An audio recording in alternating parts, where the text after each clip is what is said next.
Go. Hey, Wayner. Oh my God, how long has it been? It's been a while. Jeez. It's been a while. I know fans, friends, foes. Mostly Foes. fans and friends. A couple quick announcements before we get going. Thoughts and prayers to a few of our friends and listeners that have been under the weather of late. I don't want to mention a lot of them, but Peter, our buddy at the nursing home, he's been feeling better, so thank God for that. Yeah, I was there yesterday. He's back to the old Pete. But some of the other ones, and we won't bring up their names, but thoughts and prayers with all yous. My nephew was married last week. Yep. Corey and his wife, beautiful wife Rochelle. It was a great time. Yep. And the only other thing to throw in, our Buffalo Bandits won their second straight championship. Yeah, we were almost brutalized downtown. And that the crime on the streets of the city. But no, kudos. And if you guys really want to get behind a team with Buffalo in the front that plays with balls, it's the boys that they play a solid game, boy. Represent Buffalo well, and it's a great time in the arena. Can we say balls on YouTube? We just did. We just did. Okay. I think that's all I can think That's the of. announcement. Catch So up. I can start us off a little bit now. Today, by the way, happy birthday to Mrs. Pagula. Oh God, yes. God bless Mrs. Kim Bagula. Kim Pagula. She's she's had a tough time. We don't know all the details, but in any event, but having said that, I gotta say, like, what are they doing down there? Yeah. Like, Tom, do you realize we haven't signed Keon Coleman? Well, one quick thought while you're saying Kim Bagula and stuff, I wanted to also thoughts and prayers to the Kansas City Chiefs guy that collapsed in a meeting yesterday. Yeah. Went into cardiac arrest. I mean, my God. Apparently he's doing okay, and you don't want to see that. No, he is doing okay, and that's good. I'm glad to hear that. Well, obviously, going back to Keon Coleman, he's not signed because the Bills don't have a number one receiver, and he's going to demand that money. Well, first of all, yeah, let me get into that for a minute. We've said this, I think, last time. It was about 4 weeks ago. Keon Coleman, I don't know if you know this, cannot be a number one receiver. Do you know why? Because he wasn't drafted number one. That's right.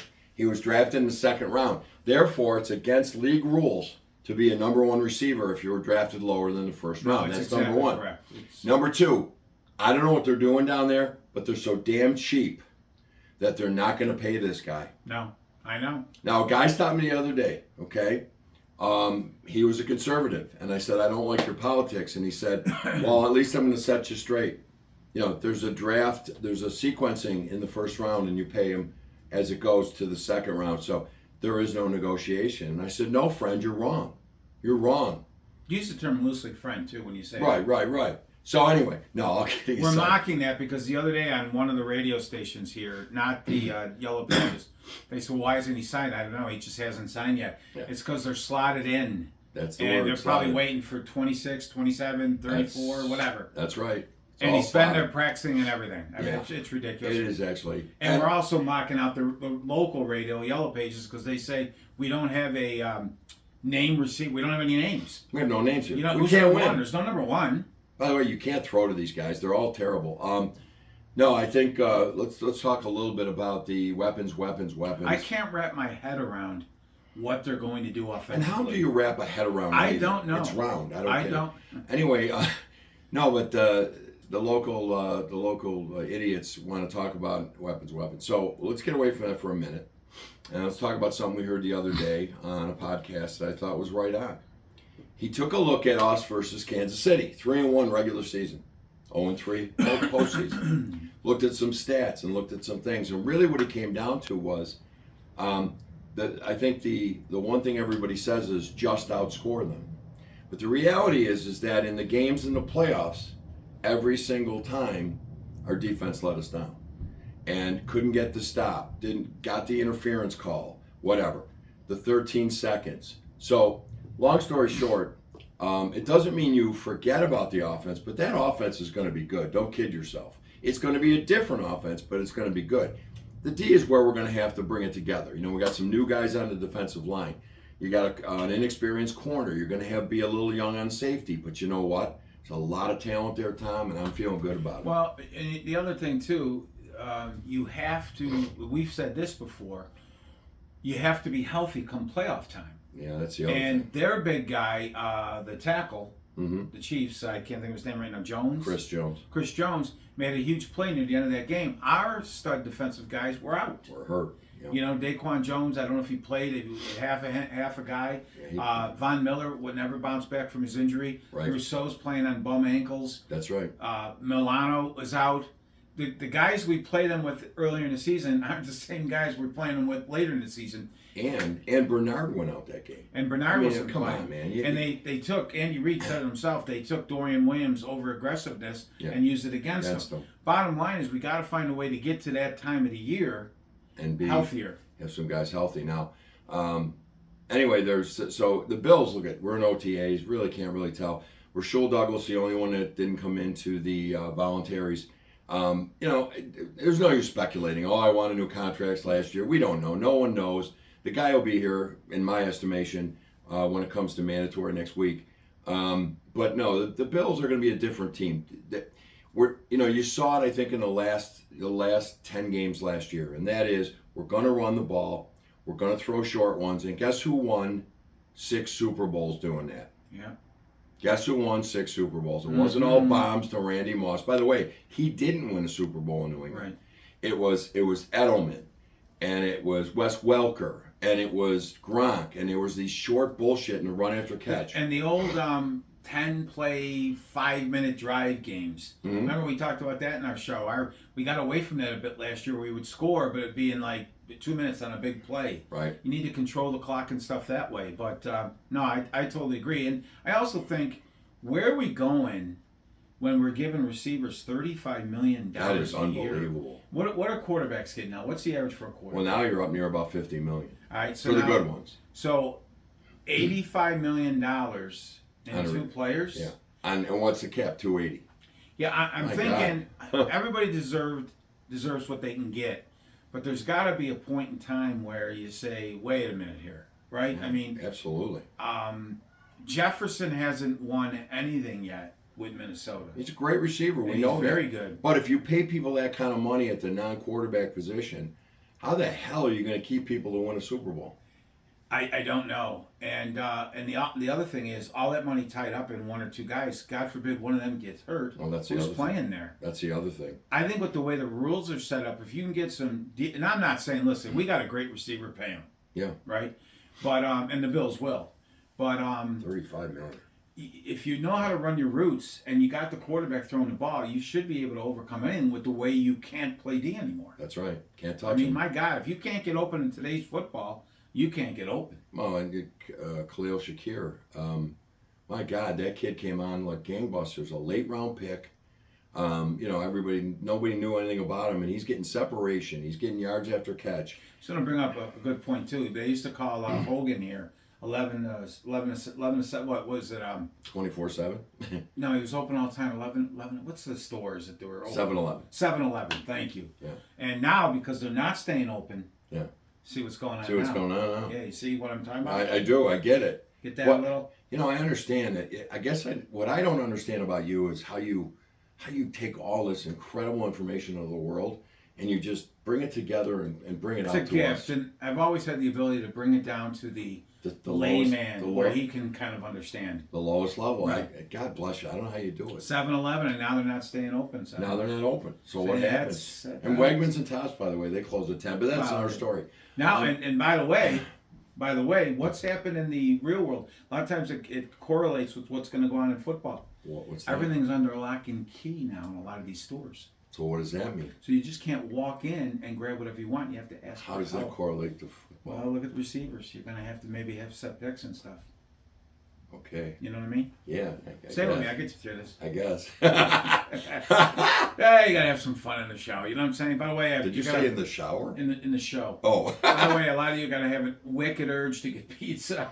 I'm wearing a Johnny's Pizzeria shirt.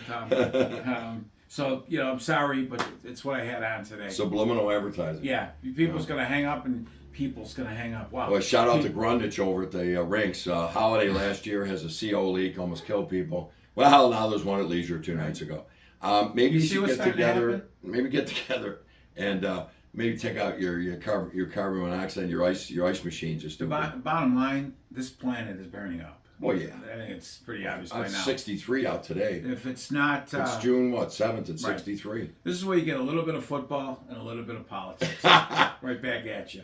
Yeah. No, seriously. I think the Bills are. It's going to be what it is. As long as you got Josh, good things are going to happen. That's right? it. I like Claypool coming in. Yeah. The other kid from Kansas City. Well, Valdes-Scantling, hey, listen, he's not a superstar, but that guy's got speed.